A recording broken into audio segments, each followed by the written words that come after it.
Welcome to the Astrology Magic Podcast, where deep truth meets radical transformation. I'm Rachel, your astrologer and guide, here to speak the kind of truths that rattle around in your head until they land in your body and change your life.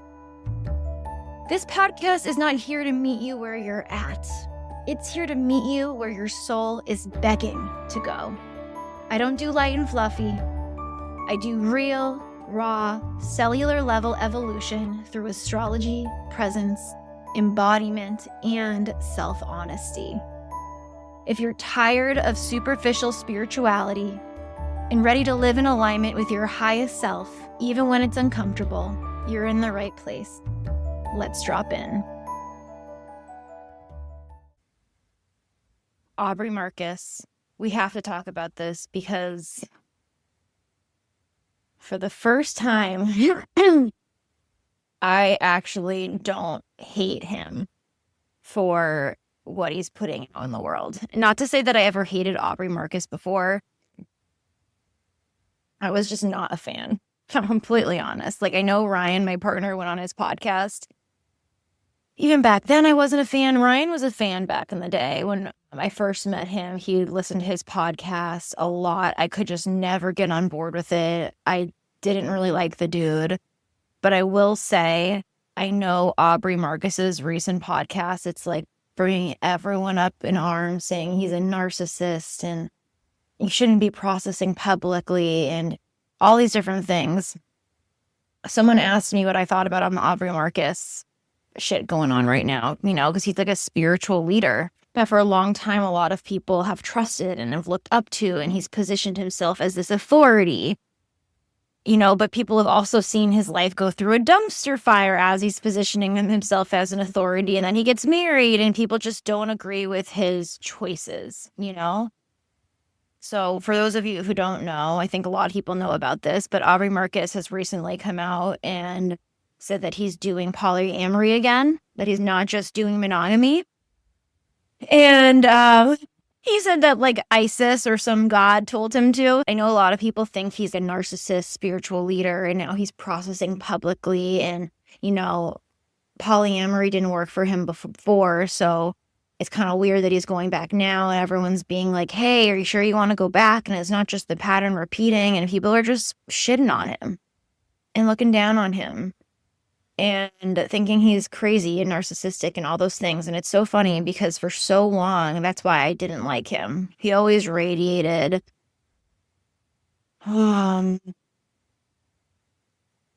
like a guy positioning himself as the authority as opposed to actually being authentic.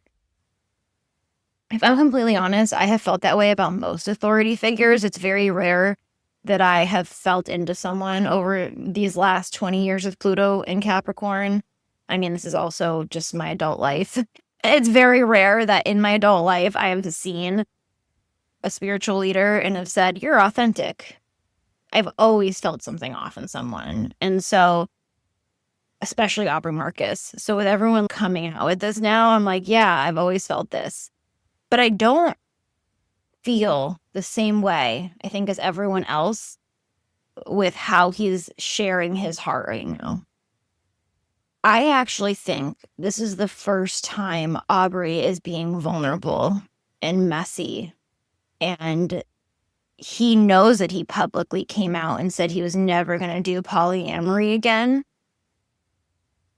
And he knows that what he's doing right now is a direct contradiction of what he has said before and how people have experienced him. And I know a lot of people are calling him a fake and a narcissist, and like now everyone sees his patterns, but I actually think this is him showing the world his true self unapologetically and not being afraid to be messy and wrong and change his mind and like be the example of a vulnerable human experience, because for some reason we put these people on a pedestal. Like however Aubrey Marcus has behaved up until this point, people have put him on a pedestal, a hierarchy, Pluto and Capricorn. And no one's meant to be put on the pedestal. There's no one above us. There's no one above you. There's no one above me. But for some reason, because people have positioned themselves to be this enlightened, hierarchical, amazing person, we expect them to stay there. And the moment we see that they're really human and messy and say weird things, we stop trusting them. And then it's like their authenticity is what makes us not trust them. That's what I'm seeing right now. And so, yeah, I don't agree with a lot of people. I'm not all up in arms like, oh my God, see, Aubrey's a narcissist. I'm like, dude, I've thought that about him the whole time. I actually think for the first time, good for you, dude.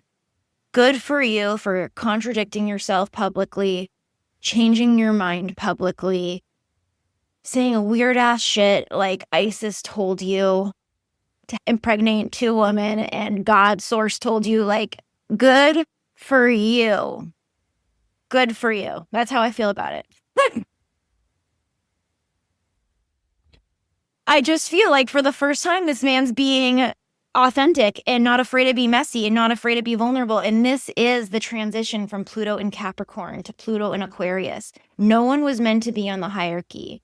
No one was meant to be perfect. For some reason, we think that there was rules around you have to show up as an authority and you can't process publicly. You know, that confusing energy is now getting put on everyone else. And now everyone's upset and up in arms. People are upset and up in arms because they thought that you were some ideal person that they desired to attain, and now they realize you're actually just a fucking human like everyone else. That's why people are really up in arms. And maybe they're up in arms because they feel like you lied to them this whole time. But you want to know what? Everyone and their fucking mother has put a mask on. That's why in astrology, we have a rising sign. It's literally your mask. And it's a form of human protection because look what happens when people are radically authentic. Especially back in the day. Last time Pluto transitioned from Capricorn to Aquarius, we had all of the revolutions, the American Revolution, the French Revolution, the Haitian Revolution. We had, what other? We had the Enlightenment era.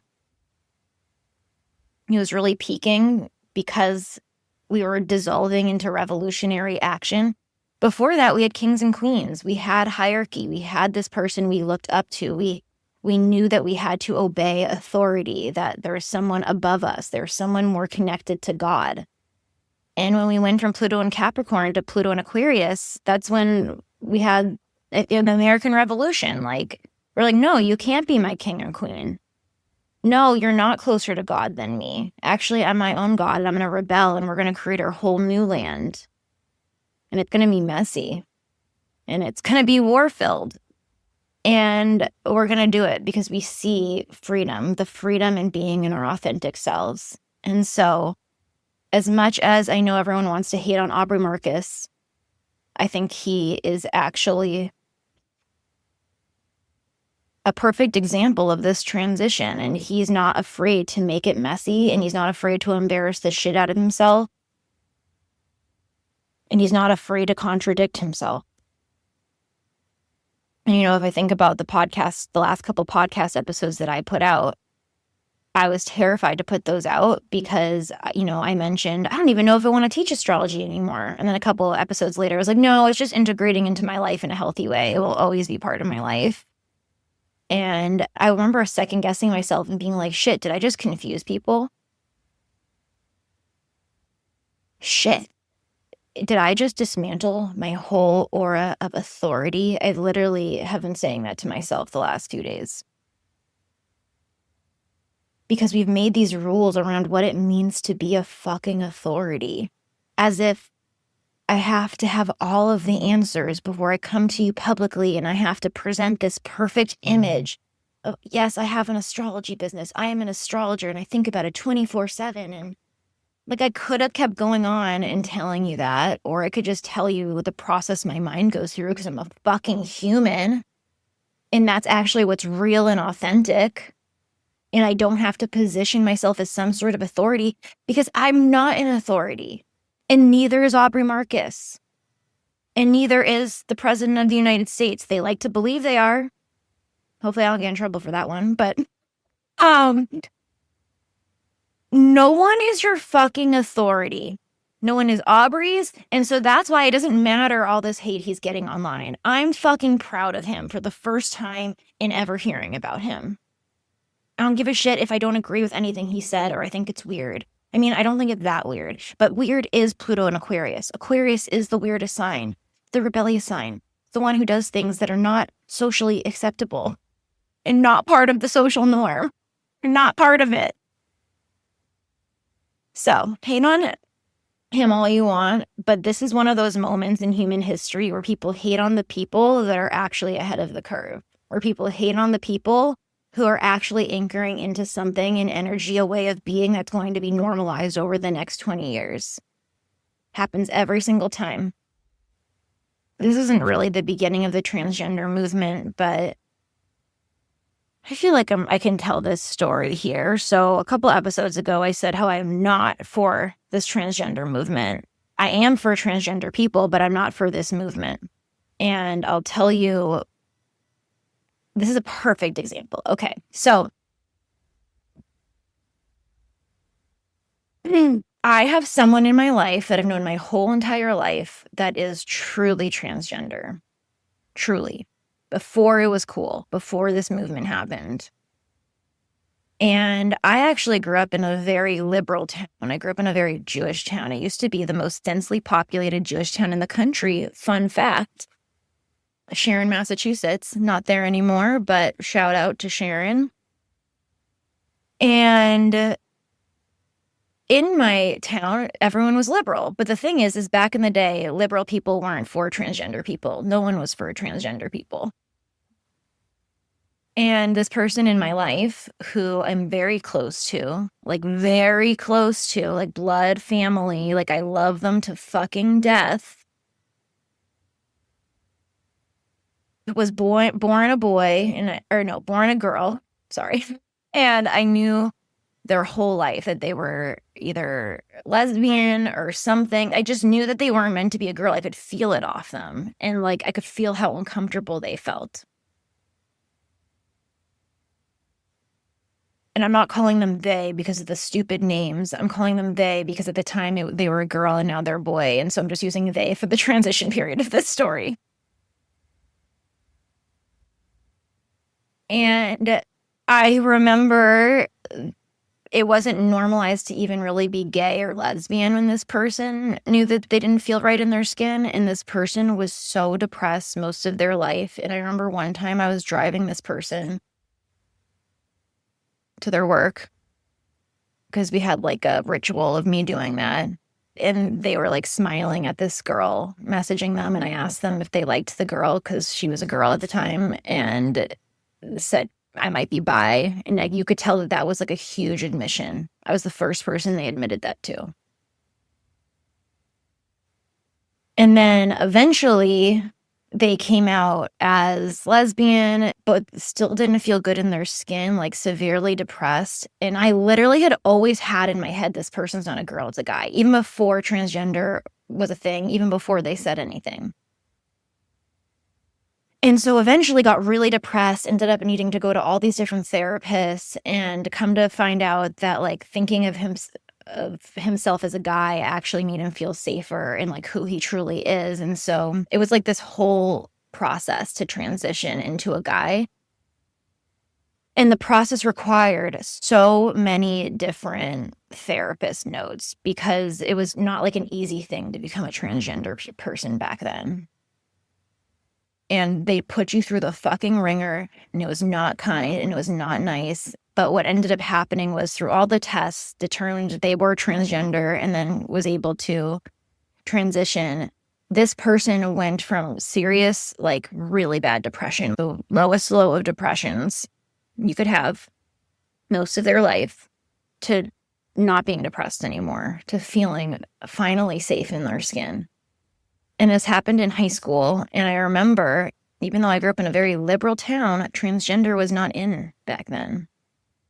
And they used to separate gowns by gender. And at this moment in time, he was like middle transitioning and it wasn't really accepted or acknowledged that he was transitioning yet.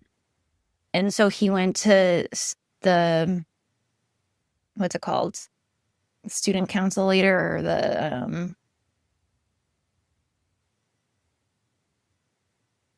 guidance counselor people and asked if they could separate the gowns by last name instead of gender because of this transition he's going through very bravely. And they said yes, and they told that to the class, and everyone in the class ripped this person a new one, was an asshole to him, over them separating the gowns by last name instead of gender. Yeah. And I remember this person was so hurt. And it was like sad for me too, because I knew how this person felt as a girl and how this person felt so much like themselves as a guy. And it made sense to me because I'm very intuitive in my whole life. Even before this was a thing, I felt that they were a guy and a girl. And so anyways, they were such an asshole to this person that I love.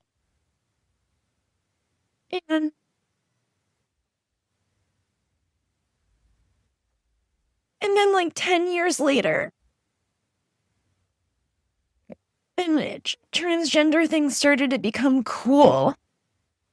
Everyone who was in like Trump was going for president, and everyone was like, and everyone in my town that I grew up in, because they're all Jewish liberals, were like, fuck you, you're the devil, Trump. I have no fucking opinions. I mean, I don't think he's the best thing in the world, but I was not political, so I'm not even gonna get into that. But all of those people who were such an asshole to this person I'm talking about, all of a sudden they were for transgender people when it was cool. And I was putting some political stuff up at the time, because I was political at the time, that was going against all of their thoughts and beliefs. And people were telling me that I was not for transgender people and that they were. And they were like, fuck you, bitch. And I was like, what are you talking about? I'm actually for transgender people. I've always been for, the OG. It was like they were following the crowd or the news, or I don't know, all of a sudden, because it's cool, now they're gonna be mean to anyone who doesn't like transgender people, when literally they were the worst person that I love so much. And they were even being mean to me, saying that because of things I was posting for who I thought was the better candidate, they thought that I was not for transgender people and were then shitting on me. And I was like, do you remember 10 years ago? And so that's why I really believe the transgender movement has moved out of hand. It became this popular, cool thing people started to do. And all of these people who were so mean to the person that I love the most over just asking for the gowns to be split up by their last name instead of gender because of what he was going through at the time, now all of a sudden pretend like they're all high and mighty and actually for those people and actually open. That's really what I'm getting to, is Aquarius is this sign of openness and accepting of all people and all humanity. And I think we even kind of fucked that up over the last 20 years. We've made people right or wrong. That's very Capricornian. We made people either right or wrong for their beliefs, as if there's no middle ground. And that's really where I think humanity gets it wrong, is we tend to go between these extremes, these pendulum extremes, and really the truth is always in the middle. It's always in the gray area. It's always in authenticity, and that there is no right and wrong. And so with Aubrey Marcus coming out and saying this weird stuff about impregnating 2 people, and I don't know how ISIS told them all these different things, I'm like, yeah, it's fucking weird. And if that's what feels authentic and right to him and what's true for him right now, just let him be. Why do we have to make things right or wrong, or take the pedestal away from certain people? Why do we have to call them a narcissist? I just don't even see how that makes him narcissistic, to be honest. I know people who know Aubrey Marcus, and he does kind things for people. And one thing I've heard from people closest to him that we know is that he's been taken advantage of a lot and has to protect his heart because of how successful he got and how he takes care of everyone, but very few people take care of him, almost no one. And I don't think that's a narcissist, from what I know from the people closest to him. But we love to throw that term around. And so I guess the point of this whole podcast is I just want people to understand that nothing is right and wrong.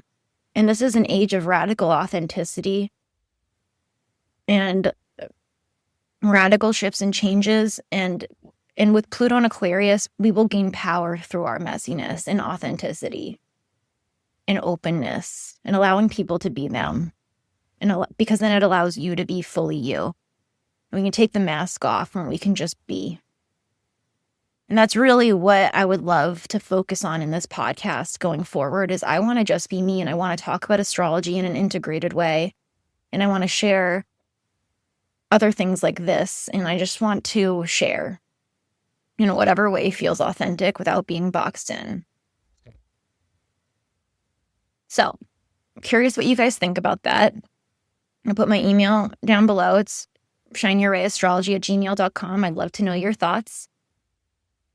If you would love to follow the astrology on a daily basis, I have my Higher Self Healing Codes course. And really, as we enter this time of authenticity and radically connecting to who we are, Higher Self Healing Codes is the best program for that because I have 3-part workshop in there. I have so much in there. Like the whole first part is just kind of mindset stuff. Like you start with the first video. You don't have to go through all the mindset stuff. Really, the meat of it, especially right now, as you're connecting to your authenticity, is those 3 workshops I have at the bottom. It's Heal Your Moon Sign in your 4th house. Helps you really connect to what home feels like for you, which is so important. With Jupiter moving into Cancer, we're going to gain a lot of growth, luck, and expansion by connecting to our home, our emotional world, our roots. And so start with the Heal Your Moon Foundation course. And then I also have a whole ChatGPT workbook that you can go through and get so deep into how to heal your emotional foundation, because that's everything for security going forward, for connecting to your authentic self, or feeling like you've come home to yourself. Then there's the Leo King Queen energy workshop in there, which teaches you how to connect to your fun and joy and what's authentic for you. And then there's the Capricorn workshop at the very bottom, which really helps you connect to discipline or devotion in your life. Because we're moving from discipline to devotion now. We're no longer just about being disciplined and reaching goals. We want to live our life from love, from devotion. And so I teach you through those 3 workshops how to learn your version of that, your flavor of that through your birth chart. Plus, I teach you how to get daily transits through ChatGPT so you can get daily ongoing guidance. It's so fucking valuable. It's changed my life, everything in there. It's how I've used astrology to change my life. And it's really a program you can use the rest of your life because it goes deeper and deeper and deeper and deeper. And it's something you can just continuously study and experience yourself. I'm really moving into a time of realizing that I think coaching is on the way out. I think someone being your authority is on the way out. I don't want to be your authority. I just want to share tools that I use on a daily basis that have made a huge difference in my life, that have connected me to myself and helped me have fun and connect to my authenticity and be who I just love who I am right now. I love how free I feel in life. And that's what I would just want to gift to you guys. And that's what I do in Higher Self Healing Code. So if you'd like that, it's down in the show notes below. And that's all I have for this episode. So if you're listening on YouTube, make sure to like it, give it a thumbs up, and subscribe. If you're listening on a podcast player, I would appreciate a review so much, especially on Apple Podcasts. It helps the algorithm get the podcast out to more people. And it'd be a really great way of giving back. So I'm sending you love, and I'll see you on the next episode.